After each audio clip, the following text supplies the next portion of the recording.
নমস্কার বন্ধুরা, কেমন আছেন? আশা করি সবাই ভালো আছেন।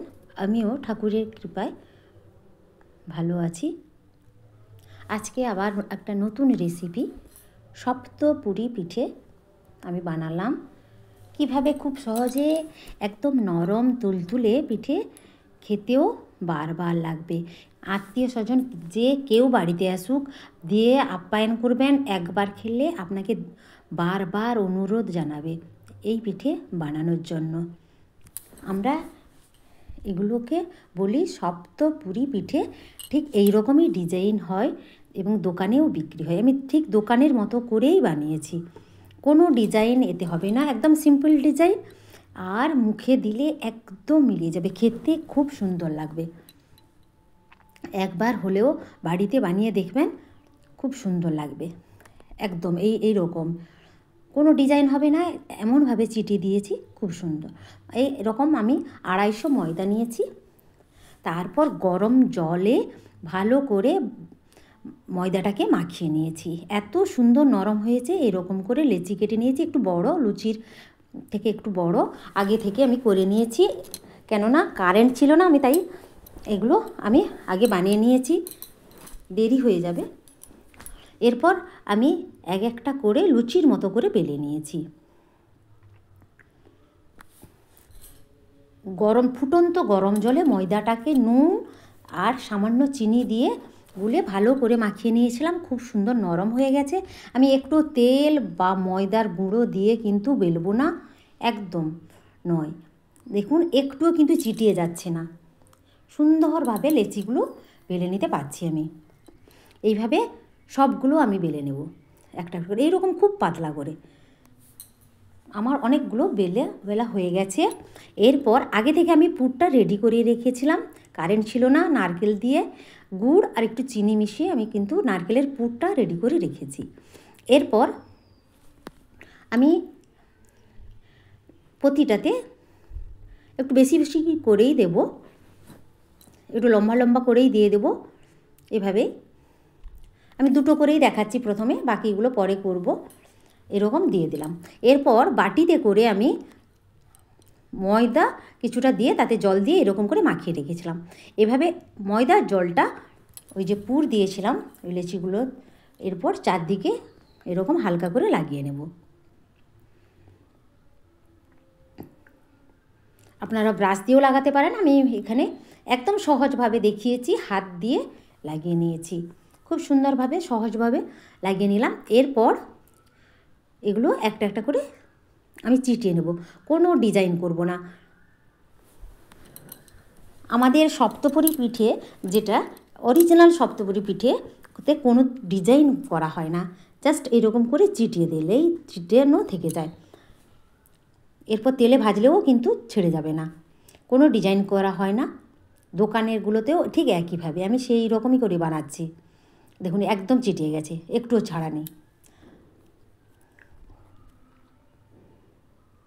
এর পরেরটা আর একটা দেখাচ্ছি, সেটাও ঠিক এইভাবে ময়দার জলটা দিয়েছিলাম, ওই জন্য চিটে যাচ্ছে। ঠিক এইভাবে বাকিগুলোও আমি সবগুলো করে নেব, এইভাবে চিটিয়ে নেব, একটুও ছেড়ে যাবে না। যদিও ছেড়ে যায় একটু, তাও আবার চিটিয়ে নিতে হবে। এই যে পুর দিয়ে এইভাবে প্রতিটাতে চিটিয়ে নেব, বাকিগুলো সবগুলোতে। মোটামুটি আমার এগুলো বানানো হয়ে গেছে। এরকম করে আমি বানিয়ে নিয়েছি। বানিয়ে অনেকক্ষণ রেখে দিলেও চিটিয়ে যাবে না, বা যেগুলোতে আমি চেটানো ছিল ওই মুখগুলো কিন্তু কোনোভাবেই খুলে যাবে না, কোনোভাবেই খুলে যাবে না। একটার সাথে একটা কোনোভাবেই চেটাবে না। এখানে আমি তেল ব্যবহার করিনি বা ময়দার গুঁড়োও কিন্তু ব্যবহার করিনি। এমনভাবে আমি ময়দাটাকে গরম জলে, ফুটানো গরম জলে মাখিয়ে নিয়েছি। একবার হলেও এইভাবে বানিয়ে দেখুন, খেতে অসাধারণ লাগবে, বারবার খেতে ইচ্ছে করবে আপনার। এই সপ্তপুরি পিঠে বানানোর ইচ্ছে করবে। এরপর আমি এখানে কড়াইতে অনেকটাই তেল দিয়েছি, গরম করে নিয়েছি। এরপর একটা একটা করে আমি ভেজে নেব, পারলে দুটোও দেওয়া যেতে পারবে। প্রথমে আমি একটা ভেজে নিচ্ছি।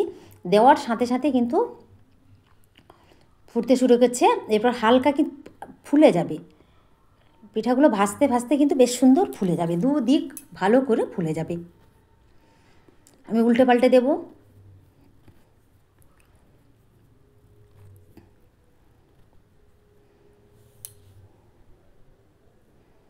উল্টে পাল্টে দিলে তাড়াতাড়ি করে ভাজাও হয়ে যাবে।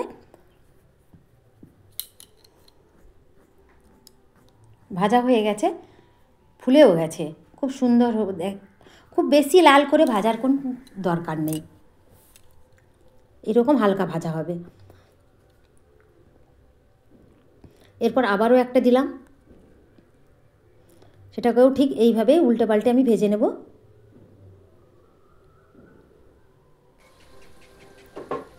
ভাজা হয়ে গেলে তুলে নেব। এই সুন্দর ফুলে গেছে, খুব কড়া করে লাল করে ভাজার দরকার নেই, এরকমই ভাজলেই হয়ে যাবে। এরপর আরও দুটো দিয়ে দেব, দুটো দিলেও হবে।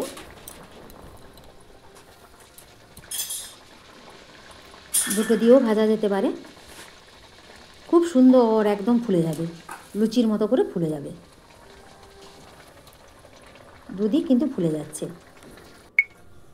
এই যে দুটো এরকম ভাজলাম, এইরকম করে আমি বাকি সবগুলোই ভেজে নেব। আমার বাকি সবগুলো ভাজা হয়ে গেছে, দেখুন কত সুন্দর হয়েছে, নরম তুলতুলে, দেখতেও অসাধারণ হয়েছে।